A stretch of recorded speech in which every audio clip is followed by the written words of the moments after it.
Donald McConnell once said, leadership is action, not a position. Hello, everyone, and welcome to Nerdy Optometrist, a podcast channel for all things optometry. And this is your host, Ukti Vora. Before we get into this episode, make sure you check out this and all the other episodes on your favorite streaming channel. And don't forget to like, share, and subscribe to it. Today, I have a diva in eye care as well as aesthetics and skincare. Everybody knows her because of all the amazing work she has done, but I'm going to go through a round of a formal introduction. Dr. Jennifer Tabiza is a pioneer in eye care professional and entrepreneur known for seamlessly integrating aesthetics into eye care. As the founder of and there's a list, okay, so get ready to know what all she has done. As a founder of Total Body Aesthetics, eye care and aesthetics optometry, Dr. Contact Lens, and Techify, she transforms traditional practices into thriving med spas, enhancing patient engagement and satisfaction. While people are struggling to start and manage one thing, she has got multiple things that she's not only managing but leading and founding things. With a focus on marketing and operational efficiency, Dr. Tabiza empowers practitioners to optimize their services and improve patient outcomes. A respected thought leader, she shares her insights to shape future of integrated eye care, driving innovation and excellence in the field. And it's a pleasure and honor to have her on this podcast channel and be part of our nerdy family. A very warm welcome, Dr. Jen. Thank you. Thank you for the intro. I know that that was a lot, but I appreciate you saying all of it. Thank you so much. I think everything that you've done could be an independent podcast because you've worked into like so many different So spaces. many, I know, but you know what? They're all related. So that's kind of how the magic of it all happened is one thing helps the other. So Yeah, absolutely. And that's what this episode is going to be, to dive into everything that you've done and how everything is tying in together. So before we get into those details, I want to know, how did you bump into the space of eye care? Was it planned? Was it an accident? it was definitely a little bit of a interesting route. When I was a child, I was very, very fascinated with eyes. I used to cut them out of magazines and make collages. So there was some signs early on I was going to get into the direction of eye care. And then I had studied for my MCATs. I was going to go to medical school, and I met my friend's mom, who was an optometrist. And I don't know why she said this to me, but she just kind of looked at me and she's like, I think you would make a great optometrist. And I was like, I hadn't even thought of that. And I went that summer and I worked with her, and she had an amazing practice. She did sports vision therapy, and I just saw all these different elements that optometry is. And I fell in love with it. And I quickly switched gears. I took the OAT, and basically the rest is history. I went to optometry school. But that's very interesting. So you're always fascinated with eyes, and I'm glad someone told you get into optometry because that's where Wow. we can interview you and talk to you, and you can do so such an amazing thing within the industry. Yeah. But eye care is not where you stopped. You actually explored a lot more into aesthetics, eye care, med spas, technology, and so much more. So I'm going to break it into one part at a time because I had a pleasure to recently attend the Techify dinner at Vision Expo, and I've learned things which I never knew about you. So tell us about this transition from an optometry practice or as an optometrist to going into aesthetics. Yeah, well, so I was considering expanding. My practice was growing, and I knew that I wanted to create new streams of revenue and build the practice, and I had a couple of directions I could go. I began treating dry eye with RF, and I just loved it. I loved the aesthetic result. I loved the dry eye result, and it just was so satisfying to offer something different in the business instead of doing the same thing all the time. And I kind of just started to think about going in that direction and what it would look like. What would it mean if I was a medical spa and I did eye care there? And so I kind of just started to build a concept that grew really quickly. And within a year, we were a full-blown multi-specialty medical spa. And basically, I would say the driving factor was many things, but just like as a child, I was fascinated with eyes. As an adult, I've been really fascinated with regenerative medicine and regenerative aesthetics, basically like how to utilize resources to look and feel younger. It's both. So at our practice, we do a bit of longevity medicine. And of course, we do the aesthetic side of things because you can't just look good and not feel good. And you want to feel good and look good, they're cyclical, right? So people need both in their life. And once you have a practice and people trust you and they love you and you built a great team and a wonderful place for them to come, it ended up being easy to expand into more and more services and talk about them. So that's sort of how the transition happened. So before you moved into aesthetics or before you thought of adding more services in your practice, how long were you practicing optometry or just optometry? That's going to give away my age. Let's see. I had been practicing maybe about 12 years. Before I added aesthetics. So my first couple of years, I had a Walmart lease, which was a great first job to learn how to manage employees and a business and a lease and be independent. And then from there, I bought my practice in 2016. And then we turned into a med spa in 2022. So yeah, so I could be wrong on the math of how many years I've been practicing now. I'm losing track. But yeah, somewhere around that timeline. So I was doing it for a while before we sort of took this transition. And also optometry has changed in the last few years as these dry eye devices have been developed in the technology space. It sort of opened the door to aesthetics that wasn't really quite there before. So Mhm. I think that it was a unique opportunity for me to just kind of dive in and see where I could go with it. But I have to say this is very unique. And sometimes I don't know if you had this thought, but you have already, as you mentioned, right, you already had an established practice, you were successful, you were growing. Someone might think I can just have another location or multiple locations, right? But you decided to switch gears and move into more aesthetics and med spa, just because that was fascinating to you.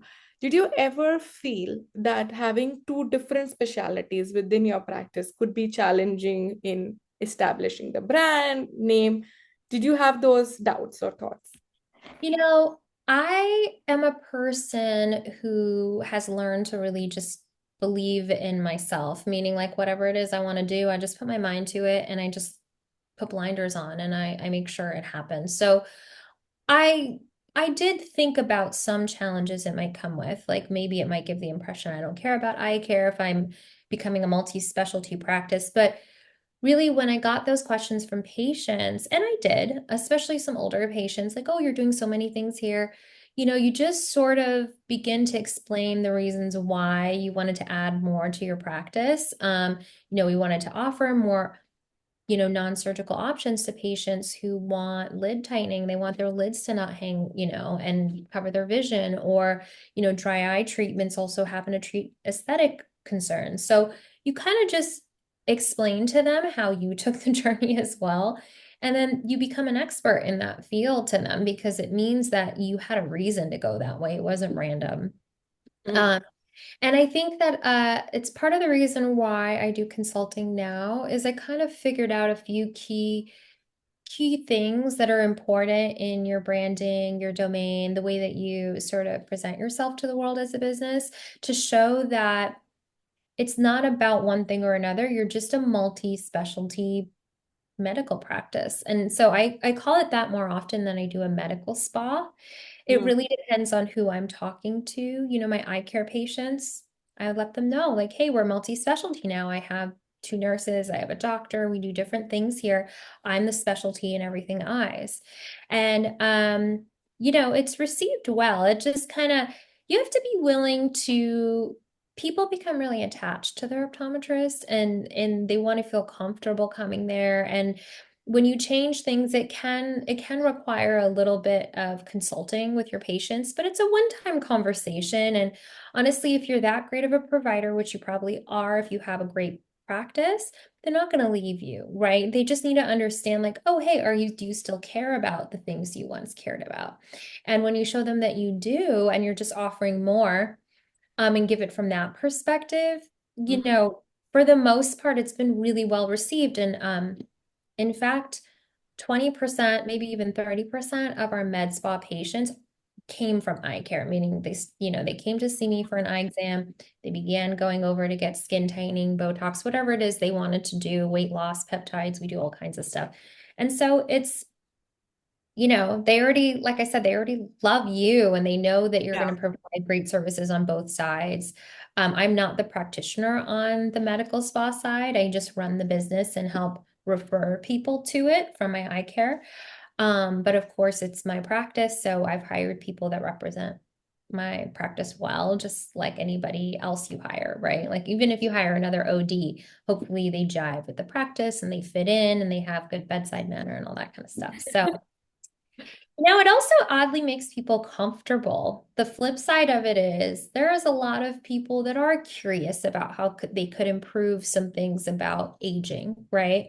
And maybe they don't want to walk into a plastic surgery office. Maybe they don't have, you Hmm. know, it can be intimidating or something they don't want to make time for, they don't make time for. But when it's already there and you can talk to them about it, it's sort of like you're giving them a chance to talk about something maybe they were a little bit shy to address. Yeah. And we've seen a lot of that. So, it's nice. Like people want to feel good. Like I said, people want to feel good inside and outside. It's just part of being human. So And it's yeah, and I agree 100%. I think one thing from your talk at the Vision Expert dinner, which was very fascinating, and I have to admit to it, when you had addressed and you started talking about everybody wants to look younger and beautiful and handsome, but they are just hesitant with this whole stigma around taking care of yourself or going through some treatments can make can there's just stigma around it that it's not cool, it might not be great, you're doing something, you're just shy about expressing it out loud that yes, I want to get a Botox, or I want to get a filler, or I want to get some treatment. But when it comes from a doctor which is already giving you a safe space to talk about, I can totally see that this would make many patients comfortable, that okay, this is something that is going to make me feel and look good inside and outside. So I think that's a great way to present it. And I also love the fact that you mentioned the terms or the words that you use are very important, because yes, sometimes if you just market yourself as a med spa or something where it's only spa related, but you don't talk about an entire experience, or if you don't present yourself as a multi-speciality practice, it might not be taken as seriously about your work as well as your offering. So I think using these right terms are very important, and I'm glad you pointed that out. yeah, thank you. But now tell me one thing, when you talk about skincare, right? Did you, how did you learn about it? Because it's in a whole different science. You were trained for an optometry as an That's optometrist. a great question. That's a Like great. how long did it take to kind of figure things out? Okay, that part of it again is probably why I do a bit of consulting. I myself come from a family who we quite care about how we look and present ourselves. It's part of just like the Persian culture, right? Look beautiful, take care of your skin. My mom taught me really young to take care of my skin. So I'd been getting facials and doing things since I was very young. And so I had a natural interest in it. And to be honest with you, it had nothing to do with me being an optometrist. I just wanted to always know, how can I keep my skin young and youthful? How can I look my best? It was just always a personal agenda, honestly, to learn about it. So I knew a lot going into the space already. I had gone to med spas for years before I opened my own. Part of it was to learn, part of it because I knew I wanted to be in the business, and part of it was personal. I was like, I'm in my 40s. I want to keep looking as good as I can. There's nothing wrong with aging at all. And it's just hey, like if we can look younger, let's do it. And that's really how I learned. And there is a bit to learn, but once you get past the learning curve of understanding the basics of these devices and how they improve skin and quality of skin and texture and all the things they can do, you kind of get in the groove of it pretty quickly. And then just like we go to Vision Expo, there's AM Spa and there's other shows you go to for aesthetics and you just keep learning more. I mean, it's a specialty at the end of the day, so you're going to have to do self-study. And hopefully, if you're a practitioner considering adding aesthetics, you like it yourself. I do always say, especially to the doctors I consult with, get into this yourself.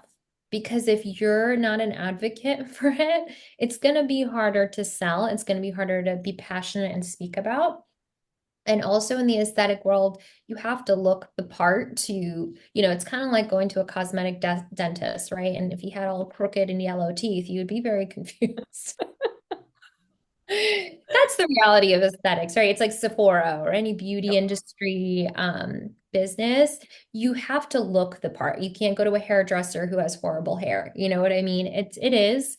But it's a lovely thing because as an optometrist, if you've never taken the time to do these things yourself, it's a chance for you to start. And I know a lot of ODs have these devices and they haven't even had the treatment themselves, which I find very interesting. I'm like, you need to start, get your IPL, get your RF, like start doing it, see the results so you get passionate about it. And Yeah. that's what's going to translate to your patient because they know you've done it too. And yeah, it's part of it. Yeah, and I feel that also helps in building trust for everything that you're recommending because you feel, okay, yeah, you look, this is where I want to be, or this is how I want to look. Just like you are so pretty, I want to kind of be at that stage. So it kind of helps even building trust with your patients, and I agree. If you're not passionate, if you're not into it, don't get into it. Don't get into, or find people that you want to hire that do. There's multiple ways to go Yeah. about in business. I just happen to be into it and that helps. But obviously everyone in my practice at this point, they work on both sides of the business. So they're well versed to speak about anything they want to talk about, either vision or Botox. It doesn't matter. We can talk about it. So yeah, there is definitely a period of growth getting into this business, but if you're serious, and you can do it, you can do anything you want. It's just a matter of time, effort, energy, and strategically thinking about how to enter this business. That's absolutely true. And I love the fact that you have figured it out yourself and you're also now offering consulting services. So people don't have to struggle the way you did when you started your practice. That's right. I mean, there was a bit of a learning curve. I definitely have some mistakes I made I wouldn't make again. That being said, a lot of my experience in launching this business quickly came from the 3 or 4 businesses I had opened before, right? You learn there's a theme to opening a strong business. It's sales training, marketing, and doing operations like at a very intense speed, right? Like when you start a business, if you're really slow to get to things, you may never get to them. So Yeah. there's this startup energy you need when you're launching new things in your life. And I've started up 4 or 5 businesses at this point, so I knew what it takes. It's that spark. It's like a good year and a half of energy that is very, very heightened that you need to create something new. Then it begins to sail. And at least optometrists that have opened even one practice, I'm sure they remember that period of time where it's like a lot of heavy work and heavy lifting. Then over the years, it kind of lessens and you have a team that can help you do the work because you've done the hard part already. So, yeah. Yeah. I know they say like try to create like a cookie cutter template for yourself. So once you have figured out all the challenges, you can just kind of copy paste it and put it into different clinics or like now in different businesses. So Yeah. you mentioned about things that you have learned or mistakes that you have done early on. And I want to kind of touch that as well because here on this podcast, we talk about good, bad, and ugly, everything. So tell Yeah. us about a few things which you feel you would definitely take care of when you're opening any new business, not necessarily into aesthetics and skincare, but anything that you have learned through all your experiences building so many businesses. In every business, I ended up hiring an expert consultant, and I didn't do it right away. I would wait. The only time I actually did do it right away was when I bought the private practice, the optometry practice. I had bought an existing one. And the amount of information, experience, marketing, and sales you can quickly pick up from investing in something like this saves you way more than learning how to do it yourself. So there wasn't, except for Techify, with every other business, like when I got into tech with Dr. Contact Lens, we had many consultants that we learned all kinds of things. How do you manage a dev team? How do you create marketing for a tech company? We had to learn. We didn't go to school for this stuff. So Yeah. we got consultants multiple times over 2 years where we work with them. And to this day, Bree and I still have a business coach we meet with every single week. So we sort of have always invested in people with more success than us. Honestly, these are people that have bought and sold 10 tech companies or people for, just as an example.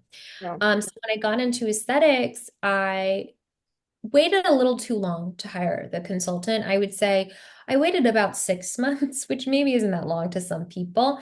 But in that 6 months, I had made some maybe not the best financial or device decisions. If I had just had someone to tell me, oh no, we know how this goes or that goes, we've already seen it a million times, perhaps I would have made some better calls on some things that I did.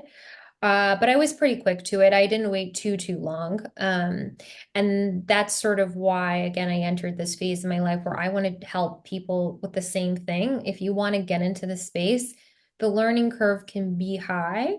It doesn't have to be. There's a lot of access to people like in our industry that can help get you successful, kind of put your foot on the accelerator with anything you want to do. And so that's sort of the way that I mitigated a lot of the risks that I took. And to a lot of business owners, they're like, well, I don't want to spend that money. It Yeah. seems like wasted, but it's not, because time wasted and bigger decisions that are not great is way more expensive. I agree, and I think that's a great learning.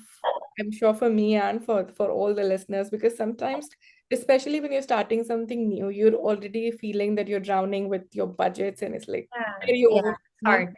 It's not that you don't want to invest into expert. Of course, you would take any expert advice that's available because you want to grow and like grow fast. But Totally. sometimes investing in that could be daunting because you already know the actual expenses that cannot be. I know. I know. That's why I always tell people that I did it too. We consultants do have, a price tag to it, but again, the amount of revenue they could help you produce faster, and again, the big mistakes they could help you avoid, which people make without even realizing, especially when it comes to buying devices, negotiating buying devices, which ones to buy. It's impossible to know everything when you're new to the industry. Even if you try to do all the research in the world, there are things you don't know till you're on the other side. Yeah. Um, and sometimes you don't even know what questions to ask. That's the problem. It's not like you could go and research these problems because the problems haven't, they haven't come yet. And Yeah. so once you face them, that's when you're like, oh shoot, I wish I knew to ask this or check this. And so having a business coach, having a consultant, I find is honestly a key to my success. And I don't think I'd be where I'm at without that coaching, help, support, and just learning from people who have done it, done it well. Yeah, absolutely. I think this is my biggest learning to kind of invest or look at something like business coach or like, self-growth coach, any coaching that will help you grow in the space where you want to grow. It could be aesthetics, it could be optometry, it could be just into like public speaking, anything like a coach or expert who has done it all and you want to be there as well. I think that's a great learning. But now shifting gears a little bit from aesthetics to tech, because you briefly mentioned, like you had no idea about technology, because of course we didn't go to school for that, but you have built Techify, you have also been part of Doctor Contact Lenses. Right. So tell me about technology, like aesthetics. You told me how you had your interest, right? What was the story behind your interest into technology? Well, maybe some people relate to this, but I'm a little bit like OCD about things being done. Efficiency is an obsession of mine. I look at the process of everything. It's sort of how my brain works. And I remember when I bought my practice, I couldn't believe at the inefficiencies of a lot of the things we do in the office as an optometrist. And I equate time wasted to revenue lost, right? Because the more time in the technological world we're spending doing mundane things that are not valuable, um, I can see how it could hold a business back. Yeah. So the biggest value you have as a small business owner is you and your time and your staff's time. People need to connect. People need to see you, talk to you, hear about what you have to offer. And if you're exhausted because you're doing tons of paperwork, you're spending 40 minutes on a contact lens order, and it doesn't sound real, but it is. By the time you order it, invoice it, bill it, give it to the patient, call the patient, pick it up. It's an absurd amount of time. And I just knew there had to be a better way. It was the year we started that company was like 20, we conceptualized it in 2016, right? And so when we were thinking about it, it just seemed like, okay, there's so much tech that does so much. There has to be a way we can fix this because we don't want to do it in our practices. This is crazy. And everyone already knew contacts that don't have the highest like they're not, unless you sell in volume, right? Which is part of what you have to do to be successful with contacts. Each box doesn't make you that much money. So why are you spending an hour tending to it? And so I wanted to create a way to sell in volume, to create efficiencies, and to make the patient happy. It was kind of a mix of everything, like protect the practice, bring in the revenue, create an efficiency, and give the patient something new because they've been walking into offices for years and walking out with their script and ordering online. So let's stop that. Let's create something new for them that's better than that process. And what's better than getting a text that's one button and you order? You know what I mean? So that's how we beat the experience of them going online, entering their data, waiting for the verification. Okay, we've got to make it better than that. So that was sort of the birth of Dr. Contact Lens, was just a phone call to Bree being like, this has to stop. This is crazy. And then we started to build the concept that is Dr. Contact Lens. And I think that's fantastic. And I love the fact that I think an idea that turned into a reality. I'm sure it took a lot of time and a lot of back and forth because with technology, sometimes because we are not technically that advanced in terms of our knowledge, it can be overwhelming to start something. But I loved how Brie had mentioned again at the dinner that it all started on a whiteboard. All you need is a whiteboard to kind of start. She made it so easy, huh? With tech, it takes a lot of endurance. I will say more so than maybe some other types of business, even if you are the engineer yourself, because it's kind of like building a mall. You know what I mean? You're like, I'm going to build a mall. And you're like, okay, where do I start? You need the design, you need schematics, you need all this. Then you need people to build it right, you Yeah. know? And so it's not for the faint of heart, technology. But 2024 going to 2025, building tech is different than it was, believe it or not, a decade ago. You know, you can use like AI to help you build code at this point. We didn't have those resources. So it might be a different world entering it now versus a decade ago. But that being said, there's still a lot of unknowns. And yeah, a lot of people that start tech companies are not in tech themselves. They just thought of a great idea, you know, and they want to build it. So you got to stick with it. Yeah, and I'm sure I mean, you stuck with all your businesses, so I'm sure you're extremely passionate about it. But talking about, I think you again raised another great topic about AI, right? Because AI again is like a hot topic. And with technology or building any tech companies, it's not just building and forgetting about it. You have to evolve because Yes. the demands are changing, patients, what their experiences is changing, not just in healthcare, but in general, everything that you do now has so much of high efficiency processes. And with AI coming into play, I'm sure your technology also has to keep up with it. It's not like, yeah, I built it great. No, it won't survive if you don't grow. Right. Yes. So let's talk about AI. What AI do you, if you do use, is say in your practice, in your business, like, are you using any AI Oh in yeah. any of these ventures that Like you? AI quickly becomes your best friend when you're a busy person. There's a lot of different ways you can use it. I do a lot of marketing. I use it to help me with marketing, writing blogs, writing articles. I like to put the human energy on top of whatever AI produces, so I don't use it Absolutely. solely. I use it to help me create. Right now, I'm writing a guide, like a how-to guide, kind of like an online course of the process of bringing in aesthetics into eye care. And so it's a tool to help me create the content I need for it. You can learn a lot of great marketing strategies through AI. There are more ways you can use it than I'm even saying. One of the great tools in that dry eye space is a company called CSI Dry Eye, and they're all based on AI intelligence that's gathering data on symptoms and medications and things people are on and diagnosing them before they walk through the door, which is amazing because in the marketing world, a person has to engage with something sometimes up to 7 times before it becomes something they'll consider, right? And Mm-hmm. believe it or not, even as a physician, you're still in a strange way, you're marketing to the patient, right? Like even if you're selling contacts or you're selling glasses, you're asking them to buy something from you. And so that is marketing. A lot of doctors are a little uncomfortable understanding that, but it's just the reality we're in. We're a retail medical Yeah. space. It's just the way it goes.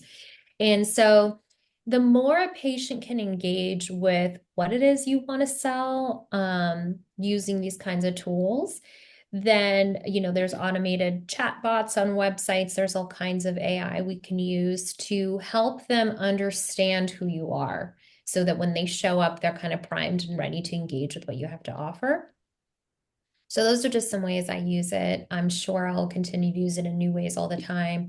I'm a little late to it, honestly. I just started really using it maybe in the last 6 months, a lot more than I used to.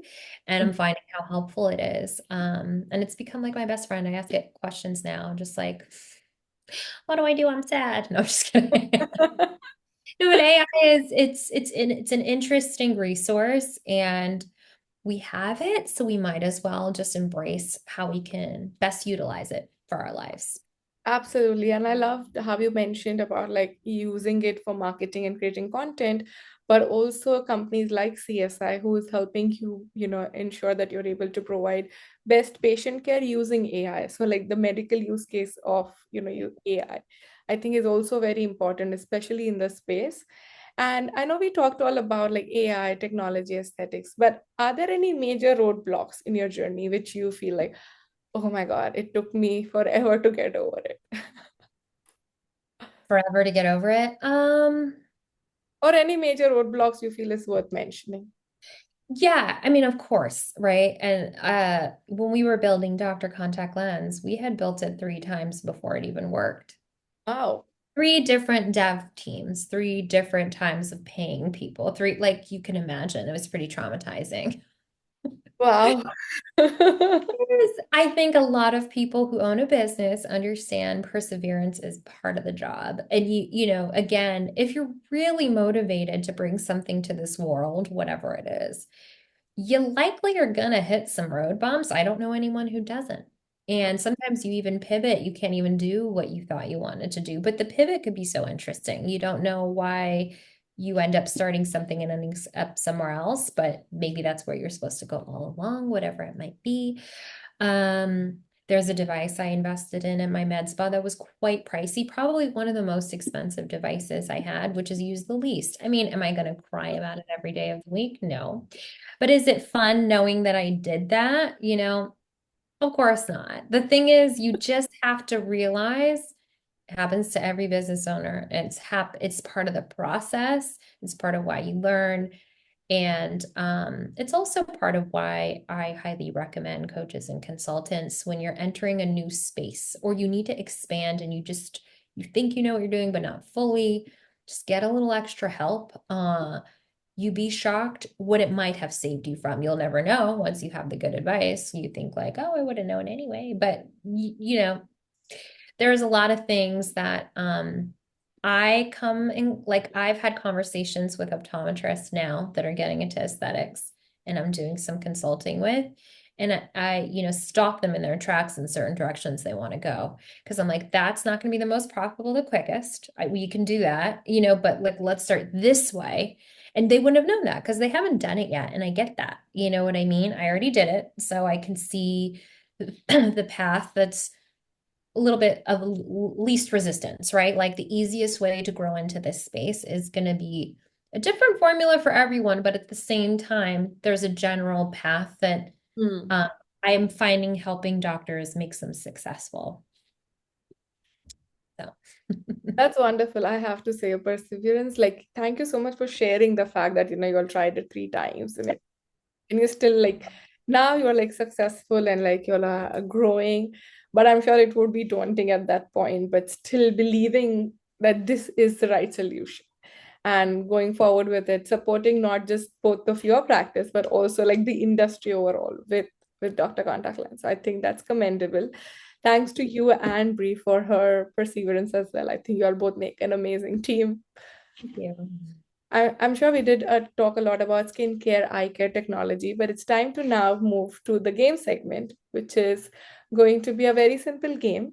It's called This or That. It will just help us know you a little more, like personally. I'll give Okay. you two options. All you have to do is pick what's your favorite one. Okay, let's do it. All right. So, are you a dog person or a cat person? Dog. Phone call or text? Oh, probably a call. Okay. Glasses or contact lenses? Oh, contacts. Okay. Online shopping or shopping in store? Online shopping. All right. Cake or ice cream? Cake. All right. Laundry or dishes? Oh God. So terrible. Why would you? Pick one. Probably dishes, so a little fast. Okay. Oceans or mountains? Oceans. All right. Horror movie or comedy? Comedy. Mhm. Movie or reading? Reading. Reading. Okay. Day at a park or day at a beach? Beach. All right, that's it. So we definitely know a lot more about you. I'm going to give you a phone call because that's what you prefer versus text. We're definitely going to have some cake when we meet next. Yeah. And hopefully it would be somewhere, like where we can be at the beach. Okay. Cake at the beach. That's amazing. Love that. So thank you once again for sharing everything and for doing everything that you do. I will be dropping your information so people can reach out to you for consulting, for learning more about aesthetics and eye care and med spa. And I think it's definitely something that you should reach out to her for consulting, for learning how you can explore and expand your practice, and just getting inspired as an entrepreneur, even if it is, nothing to do with, say, aesthetics. It's still something that you can learn from an entrepreneur if you're looking to be one. With that, if you have a final takeaway message for all my listeners. No matter what it is you want to do, just put your head down and do it. And I promise the universe will support you. It's, I think, a world full of fear that we live in, and a lot of people and things that want to hold you back. But there is nothing in our hearts or in our minds that we weren't designed to bring to the world. So if you really want something and you really want to bring something to this world, just do it despite circumstance. And it probably will happen. You just have to stick with it. I love that. I love that learning lessons, and of course everything else that you taught me, and I'm sure all my listeners throughout this episode. Thank you once again for your time. From your busy schedule and running like 4 or 5 businesses, I don't know how many businesses you have. I've lost count of it. But Me. thank you so much for getting on this episode, and again, warm welcome to the Nerdy family. Thank you. It was wonderful being here. Thank you so much.